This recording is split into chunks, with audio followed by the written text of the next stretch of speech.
Hi guys, welcome to another episode of Living Beyond Limitations with Daniela Ibikiri. I'm excited to have you here once again.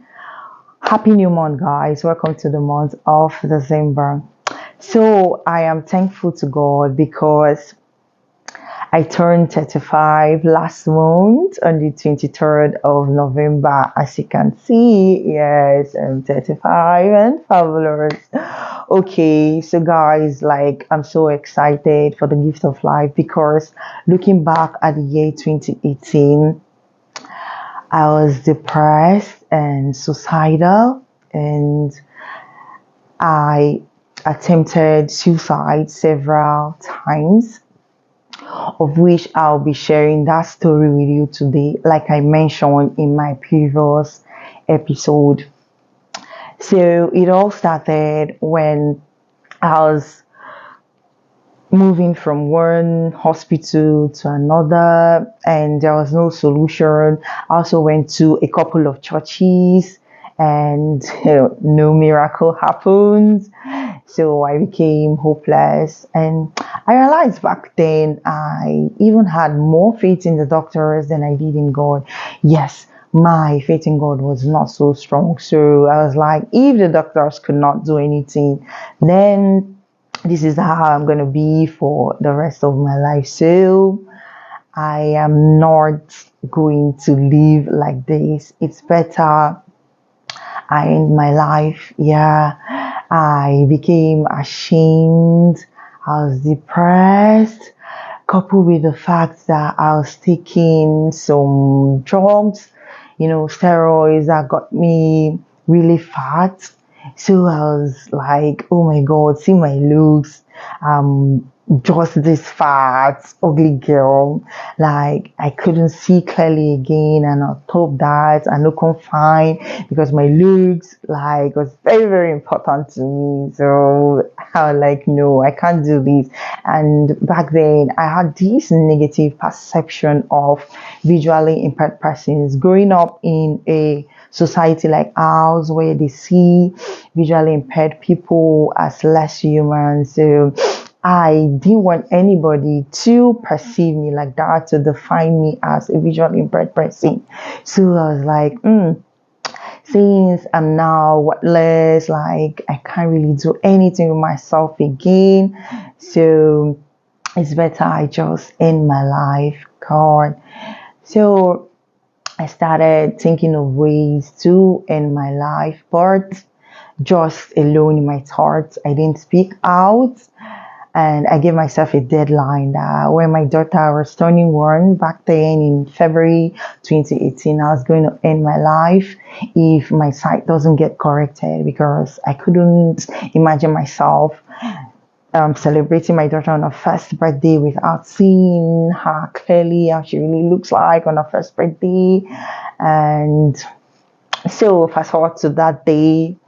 That it came. I wasn't sad. I was still happy. Like, God, thank you. My daughter is born.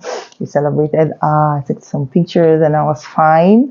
But a few weeks later, because I had already concealed those thoughts in my mind, and the devil, devil. So he said, "Sister, you said something and you're going to carry out that action." I was like, "Yes, sir. I obeyed his call." I was like, "Okay, yes. Now I should start acting upon those thoughts. Like, what's the next step? What should I do? What should I start doing?" So I started trying out different things, like trying to suffocate myself, trying to tie my neck, rope my head in water, all those kind of things. I'll sneak in the night because I was suffering from insomnia as well as a result of the steroids.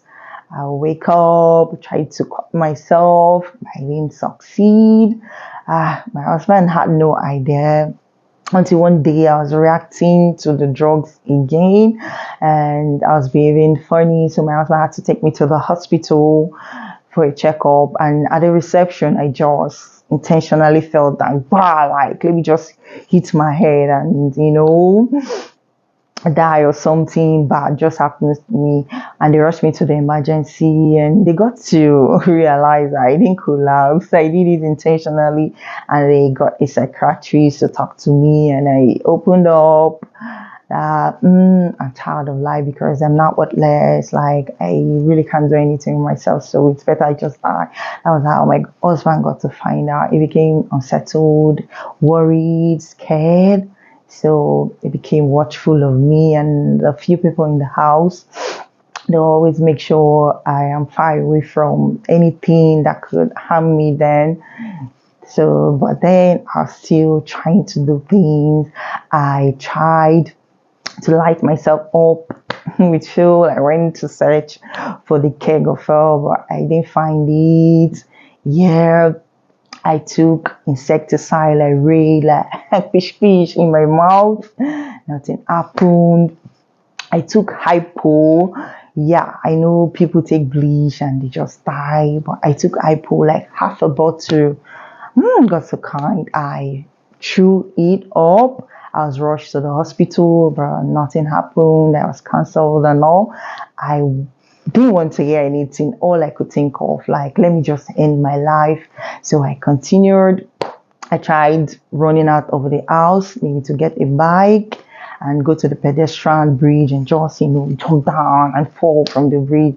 But I was caught. My mother-in-law and another person in the house, they brought me back with some guys like that.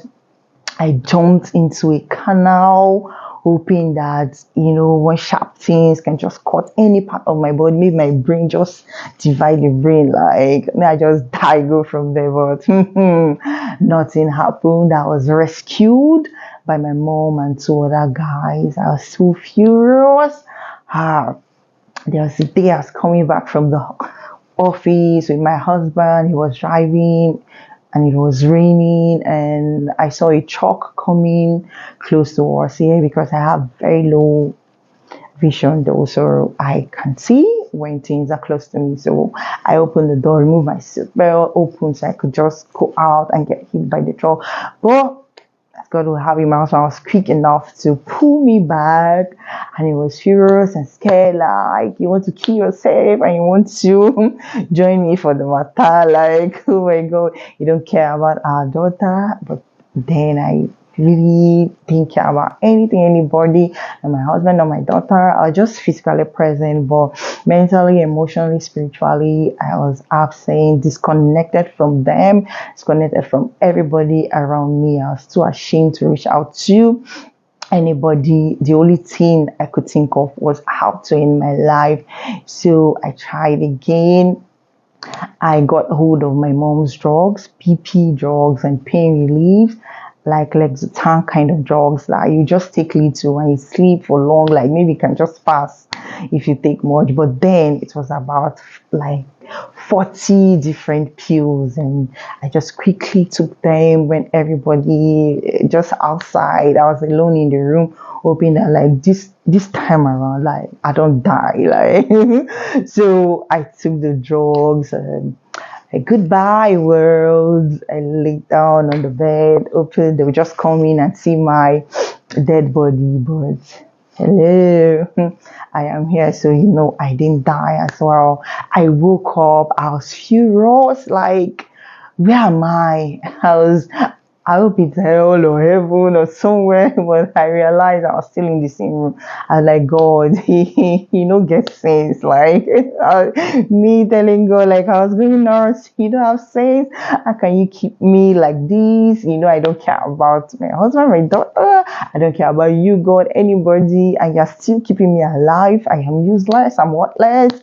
Please just let me die. I was furious and all that. But yeah, God kept me. I didn't die despite the different suicide attempts. And I've come to realize suicide is not the way out of any situation you're going through. I know a lot of people get suicidal because they are hopeless. Yeah, that was my case because I was hopeless and I thought like life had no meaning again. I couldn't do anything. That's a lie. There is more to life than whatever situation you're going through. There is hope. There is light at the end of the tunnel. Don't give up. Don't give up. God loves you. God sees what you are going through. Your family, your friends, they love you. Know that there is more to life than what you're going through. Suicide is not an option. I am grateful to God that I am alive today. I found meaning to life. Yes, I don't feel worthless anymore. And yeah, I now know that suicide is definitely not the way out of any situation. So don't give up. Keep being hopeful. Thank you guys for watching. Until next time, bye for now.